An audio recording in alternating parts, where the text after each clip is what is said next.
दोस्तों आज के समय में सबसे बड़ा टॉपिक ये है कि ट्वेल्थ के बाद क्या करें। बहुत सारे ऐसे स्टूडेंट हैं जिनका एग्जाम हो चुका है हाल ही में, एमपी बोर्ड से थे, सीबीएसई बोर्ड से थे, इसके अलावा दोस्तों अदर बोर्ड से थे।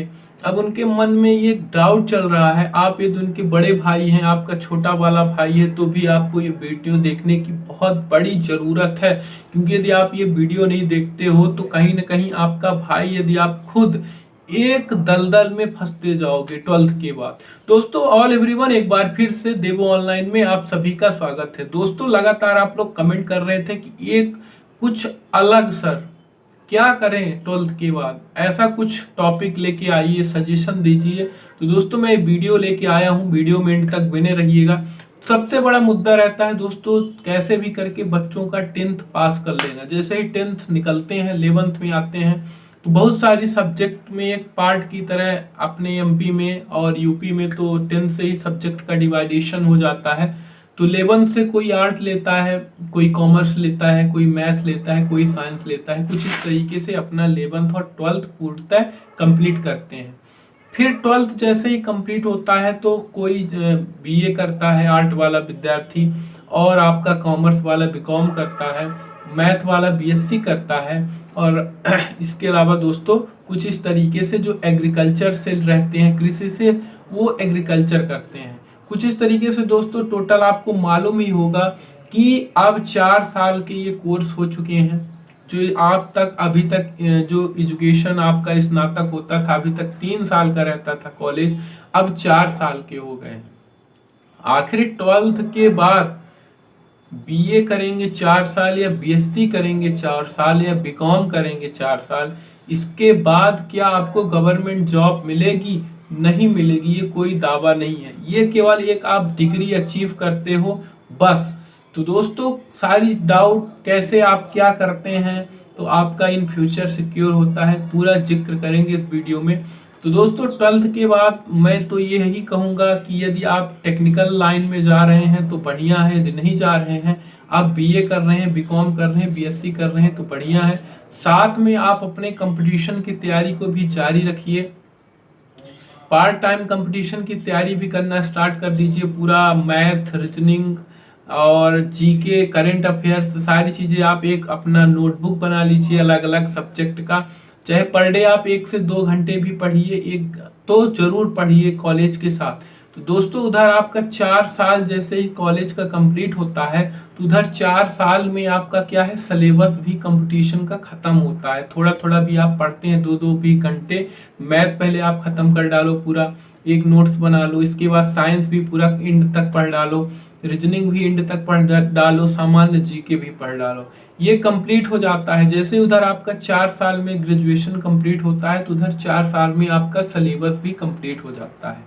फिर आती है दोस्तों क्या करने की, तो आपको क्या करना है, 6 महीने आपको पूरा फिर रिवाइज करना है, रिवीजन करना है उन नोट्स का।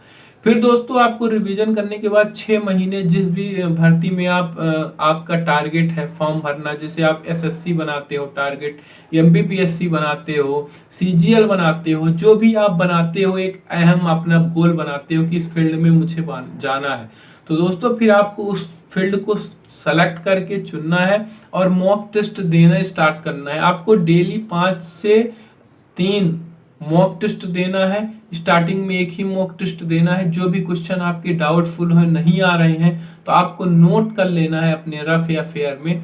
इसके बाद दोस्तों उन डाउट को आपको क्लियर करते जाना है। जैसे ही दोस्तों आप डाउट क्लियर करते जाएंगे तो धीरे धीरे आप आगे बढ़ते जाएंगे। और मॉक टेस्ट देने के बाद दोस्तों जैसे ही रिक्वायरमेंट आती है उस पोस्ट की, आपको फॉर्म भरना है और एग्जाम में बैठना है। इससे क्या होगा, आपका जो जॉब का जल्दी आपका सिलेक्शन होता है, आप एक गवर्नमेंट जल्दी जॉब अचीव कर पाएंगे। फिर बहुत सारे विद्यार्थी ऐसे भी होते हैं 4 साल कंपटीशन की तैयारी भी किए, साथ में कॉलेज भी किए, 2-3 साल तैयारी करने के बाद भी उनको जॉब गवर्नमेंट हासिल नहीं होती है। तो दोस्तों फिर आपको क्या करना है, यदि आप 4 साल कॉलेज किए, 2 साल कंपटीशन की तैयारी किए, अधिकतम 3 साल खींचती है 7 साल, फिर भी जॉब नहीं मिल रही है, तो आपको फिर कंपटीशन की तैयारी साइड में रख देना है। पार्ट टाइम करना है या फिर आपको पूर्णतः क्लोज कर देना है।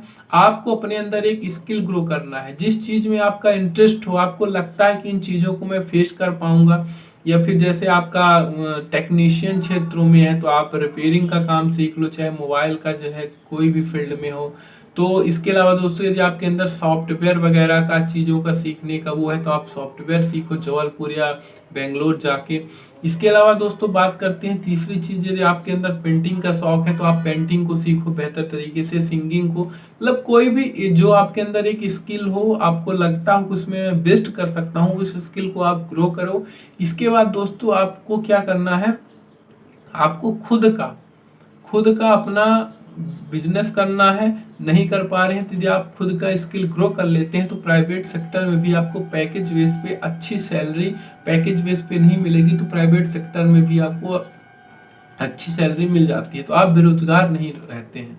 तो दोस्तों 12th के बाद आपको कुछ टेंशन नहीं लेना है, जिस भी फील्ड में आप जा रहे हो कंपटीशन की तैयारी उसके साथ में लेके चलो, तैयारी करो, मिल जाती है जॉब। लेकिन मैं यही कहना चाहता हूँ कि जॉब सबको मिलती है, जो डिमोटिवेट हो जाते हैं, शुरुआत तो बहुत सारे विद्यार्थी करते हैं, 100 करते हैं, जैसे जब रनिंग होती है तो 400-700 बच्चों का बैच होता है, लेकिन दूसरे चक्कर से धीरे धीरे बच्चे आत्मविश्वास खोते जाते हैं और लास्ट में मुश्किल से 50 बच्चों के बीच कंपटीशन होता है, जिसमें से 20 बच्चे फाइट करते हैं। उसी तरीके से जॉब में भी गवर्नमेंट में रहता है, हर कोई शुरू में अपना एम बनाता है, गोल बनाता है, तैयारी करना स्टार्ट करता है, 2-4 महीने करता है, साल 2 साल करने के बाद डिमोटिवेट हो जाता है। तो दोस्तों यदि आप डिमोटिवेट नहीं होते हैं, आपके अंदर धैर्य रखने की शक्ति है, तो आप लगे रहिए, जरूर आपको आपकी मंजिल तक आपकी मेहनत ही पहुंचाएगी, बाकी कोई चारा नहीं है। तो दोस्तों यदि आपको और कोई डाउट हो तो कमेंट करिएगा, मैं अगली वीडियो आपके डाउट क्लियर करने से लेकर पूरा प्रोसेस लेके आऊँगा। तो फिर मिलते हैं एक नए इन्फॉर्मेशन के साथ, तब तक के लिए जय हिंद, वंदे मातरम।